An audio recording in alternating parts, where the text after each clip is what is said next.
दीवार का सहारा लेकर खड़ी दादी माँ थर थर कांप रही थी। उनका चेहरा आंसुओं से भीगता जा रहा था। तभी वो बिलख बिलख कर रोने लगी। बस यही दिन देखना बाकी रह गया था। उफ, अब मैं क्या करूं? कैसे विश्वनाथ की नजरों का सामना करूं? सहसा नेहा उठकर उनके पास चली आई और बोली, दादी माँ, जो होना था हो गया। आप हिम्मत हार दोगी तो मेरा और विपुल का क्या होगा? दादी माँ ने अपने बेटे विश्वनाथ की ओर देखा। वो कुर्सी पर चुपचाप बैठा एकटक सामने जमीन पर पड़ी अपनी पत्नी गायत्री के मृत शरीर को देख रहा था। आज सुबह ही तो इस घर में जैसे भूचाल आ गया था। रात को अच्छी भली सोई गायत्री सुबह बिस्तर पर मृत पाई गई थी।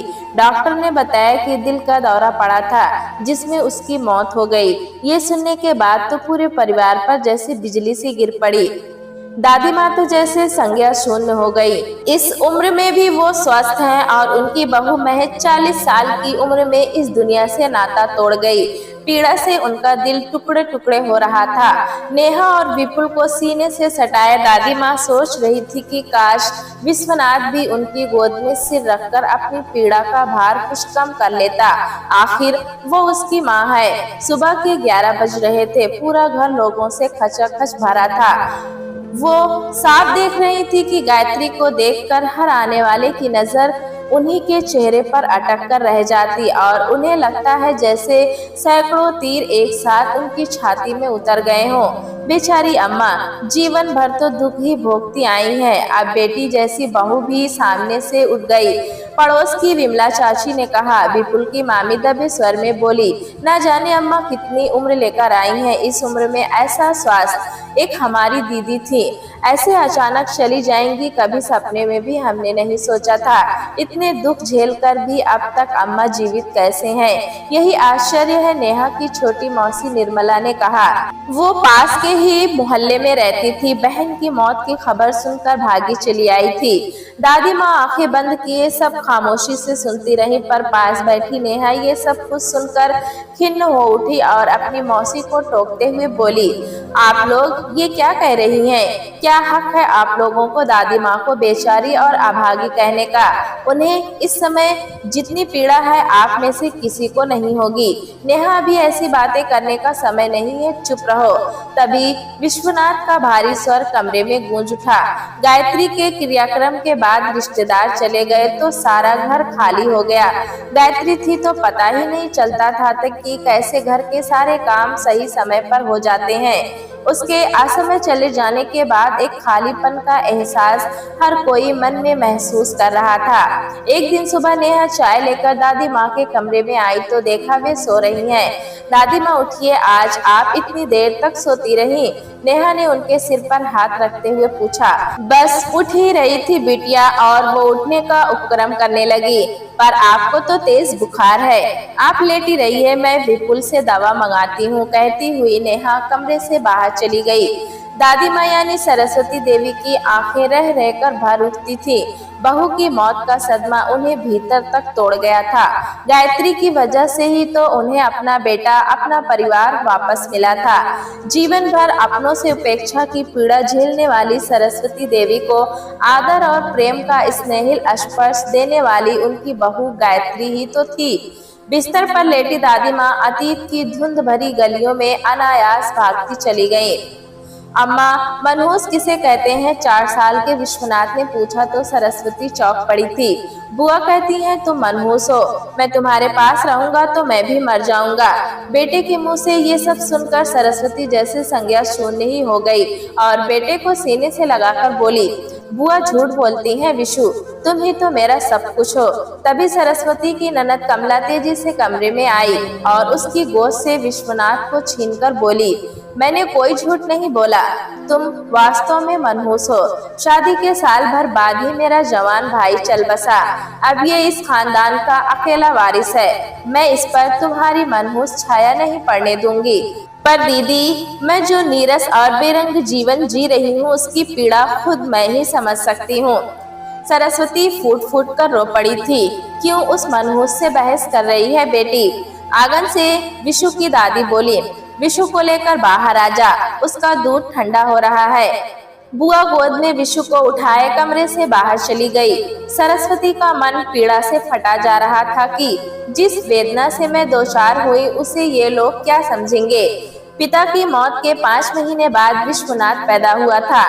बेटे को सीने से लगाते ही वो अपने पिछले सारे दुख क्षण भर के लिए भूल गई थी। सरस्वती की सास उस वक्त भी ताना देने से नहीं चूकी थी कि चलो अच्छा हुआ जो बेटा हुआ। मैं तो डर ही रही थी कि कहीं ये मनहूस बेटी को जन्म देकर खानदान का नामो निशान न मिटा डाले। सरस्वती के लिए वो क्षण जानलेवा था जब उसकी छाती से दूध नहीं उतरा। बच्चा गाय के दूध पर पलने लगा। उसे यह सोचकर अपना वजूद बेकार लगा कि मैं अपने बच्चे को अपना दूध नहीं पिला सकती। कभी कभी सरस्वती सोच के अथाह सागर में डूब जाती। हाँ, मैं सच में ही मनहूस हूँ। तभी तो जन्म देते ही माँ मर गई। थोड़ी बड़ी हुई तो बड़ा भाई एक दुर्घटना में मारा गया। शादी हुई तो साल भर बाद पति की मृत्यु हो गई। बेटा हुआ तो वो भी अपना नहीं रहा। ऐसे में वो विहल होकर रो पड़ी थी। समय गुजरता रहा। बुआ और दादी लाड लड़ाती हुई विश्वनाथ को खिलाती पिलाती जी भर कर बातें करती और वो माँ को हर दरवाजे की ओर से चुपचाप अपलक बेटे का मुखड़ा निहारती रहती। छोटे छोटे सपनों के टूटने की चुभन मन को पीड़ा से तार तार कर देती। एक विवशता का एहसास सरस्वती के वजूद को हिलाकर रख देता। विश्वनाथ की बुआ कमला अपने परिवार के साथ शादी के बाद से ही मायके में रहती थी। उनके पति ठेकेदारी करते थे। बुआ की 3 बेटियां थी, इसीलिए अब विश्वनाथ ही सबकी आशाओं का पात्र था। तेज दिमाग विश्वनाथ ने जिस दिन पब्लिक सर्विस कमीशन की परीक्षा पास की, सारे घर में जैसे दिवाली का माहौल हो गया था। मैं जानती थी मेरा विशु एक दिन सारे गांव का नाम रोशन करेगा। माँ, तेरे पोते ने तो खानदान की इज्जत रख ली। विश्वनाथ की बुआ खुशी से बावली हो गई थी। प्रसन्नता की उत्ताल तरंगों ने सरस्वती के मन को भी भाव विभोर कर दिया था। विश्वनाथ पहली पोस्टिंग पर जाने से पहले माँ के पांव छूने आया था। सुखी रहो, खुश रहो बेटा, सरस्वती ने कांपते स्वर में कहा था। बेटे के सिर पर हाथ फेरने की नाकाम कोशिश करते हुए उसने मुट्ठी भींच ली थी। तभी बुआ की पुकार, जल्दी करो विशु, बस निकल जाएगी, सुनकर विश्वनाथ कमरे से बाहर निकल गया था। समय अपनी गति से बीतता रहा। विशु की नौकरी लगे 2 वर्ष बीत चुके थे। उसकी दादी माँ का देहांत हो चुका था। अपनी 3 फुफेरी बहनों की शादी उसने खूब धूमधाम से अच्छे घरों में करवा दी थी। अब उसके लिए अच्छे अच्छे रिश्ते आ रहे थे। एक शाम सरस्वती की ननद कमला एक लड़की की फोटो लिए उसके पास आई। उसने हुलसकर बताया कि लड़की बहुत बड़े अफसर की इकलौती बेटी है, सुंदर, सुशील और बीए पास है। क्या ये विशु को पसंद है? सरस्वती ने पूछा। विशु कहता है, बुआ, तुम जिस लड़के को पसंद करोगी मैं उसी से शादी करूंगा। कमला ने गर्व के साथ सुनाया तो सरस्वती के भीतर जैसे कुछ दरक सा गया। धूमधाम से शादी की तैयारियां शुरू हो गई। सरस्वती का भी जी चाहता था कि वो बहू के लिए गहने कपड़े का चुनाव करने ननद के साथ बाजार जाए, पड़ोस की औरतों के साथ बैठकर विवाह के मंगल गीत गाए, पर मन के साथ अधूरी ही रह गई। धूमधाम से शादी हुई और गायत्री ने दुल्हन के रूप में इस घर में प्रवेश किया। गायत्री एक सुलझे विचारों वाली लड़की थी। 2-3 दिन में ही उसे महसूस हो गया कि उसकी विधवा सास अपने ही घर में उपेक्षित जीवन जी रही है। घर में बुआ का राज चलता है और उसकी सास एक मूक दर्शक की तरह सब कुछ देखती रहती है। उसे लगा कि उसका पति भी अपनी माँ के साथ सहज व्यवहार नहीं करता। माँ बेटे के बीच एक दूरी है जो नहीं होनी चाहिए। एक शाम वो चाय लेकर सास के कमरे में गई तो देखा वो बिस्तर पर बैठी ना जाने किन ख्यालों में गुम थी। अम्मा जी, चाय पी लीजिए, गायत्री ने कहा तो सरस्वती चौंक पड़ी। आओ बहू, यहाँ बैठो मेरे पास। बहू को स्नेह से अपने पास बिठाकर सरस्वती ने पलंग के नीचे रखा संदूक खोला। लाल मखमल के डब्बे से एक जड़ाऊ हार निकालकर बहू के हाथ में देते हुए बोली, ये हार मेरे पिता ने मुझे दिया था, मुँह दिखाई के दिन नहीं दे पाई, आज रख लो बेटी। गायत्री ने सास के हाथ से हार लेकर गले में पहनना चाहा, तभी बुआ कमरे में चली आई। बहू के हाथ से हार लेकर उसे वापस डब्बे में रखते हुए बोले, तुम्हारी मत मारी गई है क्या भाभी? जिस हार को साल भर भी तुम पहन नहीं पाई उसे बहू को दे रही हो। इसे क्या गहनों की कमी है। सरस्वती जड़वत बैठी रह गई, पर गायत्री से रहा नहीं गया। उसने टोकते हुए कहा, बुआ जी, अम्मा ने कितने प्यार से मुझे यह हार दिया है, मैं इसे जरूर पहनूंगी। सामने रखे डब्बे से हार निकालकर गायत्री ने पहन लिया और सास के पांव छूते हुए बोली, मैं कैसी लगती हूँ अम्मा? बहुत सुंदर बहू, जुग जुग जियो, सदा खुश रहो। सरस्वती का कंठ बात रेख से भर आया। पहली बार वो ननद के सामने सिर उठा पाई थी। गायत्री के मन में ही ठान लिया था कि वो अपनी सास को पूरा आदर और प्रेम देगी, इसीलिए वो साय की तरह उनके साथ लगी रहती थी। धीरे धीरे 1 महीना गुजर गया। विश्वनाथ की छुट्टियां खत्म हो रही थी। जिस दिन दोनों को रामनगर लौटना था, उस सुबह गायत्री ने पति से कहा, अम्मा भी हमारे साथ चलेंगी, क्या तुमने अम्मा से पूछा है? विश्वनाथ ने पूछा तो गायत्री दृढ़ता भरे स्वर में बोली, पूछना क्या है? क्या हमारा फर्ज नहीं कि हम अम्मा की सेवा करें? अभी तुम्हारे खेलने खाने के दिन है बहू, हमारी चिंता छोड़ो, हम यहीं ठीक हैं, बाद में कभी अम्मा को ले जाना।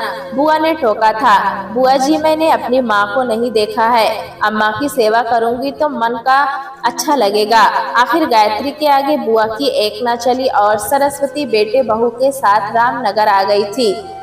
कुछ दिन बेहद ऊहापोह में बीते। जिस बेटे को बचपन से अपनी आंखों से दूर पाया था, उसे हर पल नजरों के सामने पाकर सरस्वती की ममता उद्वेलित हो उठती, पर माँ बेटे के बीच बात नाम मात्र को हो पाती। गायत्री माँ बेटे के बीच फैली लंबी दूरी को कम करने का भरपूर प्रयास कर रही थी। एक सुबह नाश्ते की मेज पर अपनी मनपसंद भरवा कचौड़ियां देखकर विश्वनाथ खुश हो गया। एक टुकड़ा खाकर बोला, सच तुम्हारे हाथों में तो जादू है गायत्री, ये जादू माँ के हाथों का है, उन्होंने बड़े प्यार से आपके लिए बनाई है। जानते हैं, मैं तो माँ के गुणों की कायल हो गई हूँ। जितना शांत स्वभाव उतने ही अच्छे विचार। मुझे तो ऐसा लगता है जैसे मेरी सगी माँ लौट आई हो। धीरे धीरे विश्वनाथ का मौन टूटने लगा। अब वो यदा कदा माँ और पत्नी के साथ बातचीत में भी शामिल होने लगा था। सरस्वती को लगने लगा कि जैसे उसकी दुनिया वापस उसकी मुट्ठी में लौटने लगी है। समय पंख लगाकर उड़ने लगा। वैसे भी जब खुशियों के मधुर एहसास से मन भरा हुआ होता है तो समय हथेली पर रखी कपूर की टिकिया की तरह तेजी से उड़ जाता है। जिस दिन गायत्री ने लजाते हुए एक नए मेहमान के आने की सूचना दी, उस दिन सरस्वती की खुशी की इंतहा नहीं थी। बेटी, तूने तो मेरे मन की मुराद पूरी कर दी। अभी कहाँ अम्मा, जिस दिन आपका बेटा आपको वापस लौटा दूंगी, उस दिन वास्तव में आपकी मुराद पूरी होगी। गायत्री ने स्नेह से सास का हाथ दबाते हुए कहा तो सरस्वती की आंखें छलक आई। गायत्री ने कहा, मन के बुरे नहीं है, ना ही आपके प्रति गलत धारणा रखते हैं, पर बचपन से जो बातें कूट कूट कर उनके दिमाग में भर दी गई है, उनका असर धीरे धीरे ही खत्म होगा ना। बुआ का प्रभाव उनके मन पर बचपन से हावी रहा है। आज उन्हें इस बात का एहसास है कि उन्होंने आपका दिल दुखाया है। गायत्री के मुंह से यह सुनकर सरस्वती का चेहरा एक अनोखी आभा से चमक उठा था। गायत्री की गोद भराई के दिन घर सारे नात रिश्तेदारों से भरा हुआ था। गहनों और बनारसी साड़ी में सजी गायत्री बहुत सुंदर लग रही थी। चलो बहू, अपना आंचल फैलाओ, मैं तुम्हारी गोद भर दूं। बुआ ने मिठाई और फलों से भरा थाल संभालते हुए कहा। रुकिए बुआ जी, बुरा मत मानिएगा, पर मेरी गोद सबसे पहले अम्मा ही भरेंगी। ये तुम क्या कह रही हो बहू? ये काम सुहागन औरतों को ही शोभा देता है। और तुम्हारी सास तो, पड़ोस की विमला चाची ने टोका तो कमला बुआ जोर से बोली, रहने दो बहन, 4 अक्षर पढ़कर आज की बहुएं ज्यादा बुद्धिमान हो गई हैं। अब शास्त्र व पुराण की बातें कौन मानता है? जो शास्त्र व पुराण ये सिखाते हो कि एक स्त्री की अस्मिता कुछ भी नहीं और एक विधवा स्त्री मिट्टी के ढेले से ज्यादा अहमियत नहीं रखती। मैं ऐसे शास्त्रों और पुराणों को नहीं मानती। आइए अम्मा जी, मेरी गोद भरिए। गायत्री का आत्मविश्वास से भरा स्वर कमरे में गूंज उठा। सरस्वती जैसी नींद से जागी, मन में एक अनजाना भय फिर दस्तक देने लगा। नहीं बहू, बुआ ठीक कहती हैं। उसका कमजोर स्वर उभरा। आइए अम्मा, मेरी गोद पहले आप भरेंगी, फिर कोई और। बहू की गोद भरते हुए सरस्वती की आंखें मानो पहाड़ से फूटते झरने का पर्याय बन गई थी। रोम रोम से बहू के लिए आशीष का एहसास फूट रहा था। निर्धारित समय पर विपुल का जन्म हुआ तो सरस्वती उसे गोद में समेट अतीत के सारे दुखों को भूल गई। विपुल में नन्हे विश्वनाथ की छवि देखकर वो प्रसन्नता से फूली नहीं समाती थी। अपने बेटे के लिए जो जो अरमान संजोए थे वो सारे अरमान पोते के लालन पालन में फलने फूलने लगे। फिर 2 साल के बाद नेहा गायत्री की गोद में आ गई। सरस्वती की झोली खुशियों की असीम सौगात से भर उठी थी। गायत्री जैसी बहू पाकर वो निहाल हो उठी थी। विश्वनाथ और उसके बीच में तनी अदृश्य दीवार गायत्री के प्रयास से टूटने लगी थी। बेटे और माँ के बीच का संकोच मिटने लगा था। अब विश्वनाथ खुलकर माँ के बनाए खाने की प्रशंसा करता। कभी कभी मनुहार पूर्वक कोई पकवान बनाने की जिद भी कर बैठता तो सरस्वती की आंखें गायत्री को स्नेह से निहार बरस पड़ती। कौन से पुण्य किए थे जो ऐसी बहू सुघड़ मिली। अगर उसने मेरा साथ नहीं दिया होता तो गांव के उसी अकेले कमरे में बेहद कष्टमय बुढ़ापा गुजारने पर मैं विश्वस्त हो जाती। समय अपनी गति से बीतता रहा। 3 वर्ष पहले कमला बुआ की मृत्यु हो गई। विपुल ने इसी साल मैट्रिक की परीक्षा दी थी और नेहा 8वीं कक्षा की होनहार छात्रा थी। दोनों बच्चों के प्राण तो बस अपनी दादी माँ में ही बसते थे। गायत्री ने उनका दामन जमाने भर की खुशियों से भर दिया था और वही गायत्री इस तरह अचानक इन्हें छोड़ गई। उनकी सोच को एक झटका सा लगा। दादी माँ दवा ले लीजिए। पोती नेहा की आवाज से वो वर्तमान में लौट आई। उठने की कोशिश की पर बेहोश की गर्त में समाती चली गई। नेहा की चीख सुनकर सब कमरे में चले आए। विपुल दौड़कर डॉक्टर को बुला लाया। माँ के सिरहाने बैठे विश्वनाथ की आंखें रह रहकर भीग उठती। इन्हें बहुत गहरा सदमा पहुंचा है विश्वनाथ बाबू। इस उम्र में ऐसे सदमे से उबरना बहुत मुश्किल होता है। मैं कुछ दवाएं दे रहा हूं, देखिए क्या होता है, डॉक्टर ने कहा तो विपुल और नेहा जोर जोर से रोने लगे। दादी माँ, तुम हमें छोड़कर नहीं जा सकती। माँ तुम्हारे ही भरोसे हमें छोड़कर गई हैं। नेहा के रुदन से सबकी आंखें नम हो गई थी। 4 दिन तक दादी माँ नीम बेहोशी की हालत में पड़ी रही। 5वें दिन सुबह अचानक उन्हें होश आया। आंखें खोली और करवट बदलने का प्रयास किया तो हाथ किसी के सिर को छू गया। दादी माँ ने चौंक कर देखा। उनके पलंग की पाटी से सिर टिकाए उनका बेटा गहरी नींद में सो रहा था। कुर्सी पर अधलेटे विश्वनाथ का सिर माँ के पैरों के पास था। तभी नेहा कमरे में आ गई। दादी की आंखें खुली देखकर वो खुशी से चीख पड़ी, पापा। दादी माँ को होश आ गया। विश्वनाथ चौंक कर उठ बैठे। बेटे से नजर मिलते ही दादी माँ का दिल फिर से धक धक करने लगा। मन की पीड़ा अधरों से फूट पड़ी। मैं सच में अभागी हूँ बेटा, मनहूस हूँ। तभी तो सोने जैसी बहू सामने से चली गई और मुझे देख मैं फिर भी जिंदा बच गई। मेरे जैसे मनहूस लोगों को तो मौत भी नहीं आती। नहीं माँ, ऐसा मत कहो। तुम ऐसा कहोगी तो गायत्री की आत्मा को तकलीफ होगी। कोई इंसान मनहूस नहीं होता। मनहूस तो होती है वे रूढ़ियां, सड़ी गली परंपराएं और शास्त्र पुराणों की थोथी अवधारणाएं जो स्त्री और पुरुष में भेद पैदा कर समाज में विष का पौधा बोती हैं। अब मुझे ही देख लो। गायत्री की मृत्यु के बाद किसी ने मुझे अभागा या बेचारा नहीं कहा। अगर गायत्री की जगह मेरी मृत्यु हुई होती तो समाज उसे अभागी और बेचारी कहकर अपने कर्तव्यों की तीसरी समझ लेता। दादी माँ आंखें फाड़े अपने बेटे का ये नया रूप देख रही थी। गायत्री जैसे पारस के स्पर्श से उनके बेटे की सोच भी कुंदन हो उठी थी। विश्वनाथ अपनी रौ में कहे जा रहा था, मुझे माफ कर दो माँ। बचपन से ही मैं तुम्हारा प्यार पाने में असमर्थ रहा। अब तुम्हें हमारे लिए जीना होगा, मेरे लिए, विपुल के लिए और नेहा के लिए।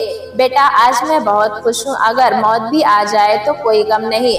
नहीं माँ, अभी तुम्हें बहुत से काम करने हैं। विपुल और नेहा को बड़ा करना है, उनकी शादियाँ करनी है और मुझे वो सारा प्यार देना है जिससे मैं वंचित रहा हूँ। विश्वनाथ बच्चे की तरह माँ की गोद में सिर रखकर बोला।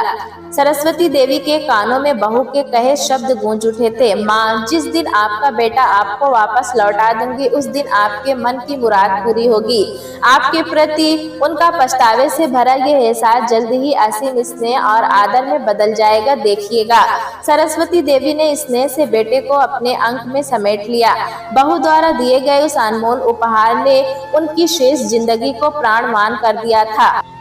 दोस्तों, कहानी कैसी लगी हमें कमेंट में जरूर बताएं। चैनल पे नए हैं तो एक लाइक और सब्सक्राइब करना ना भूलें।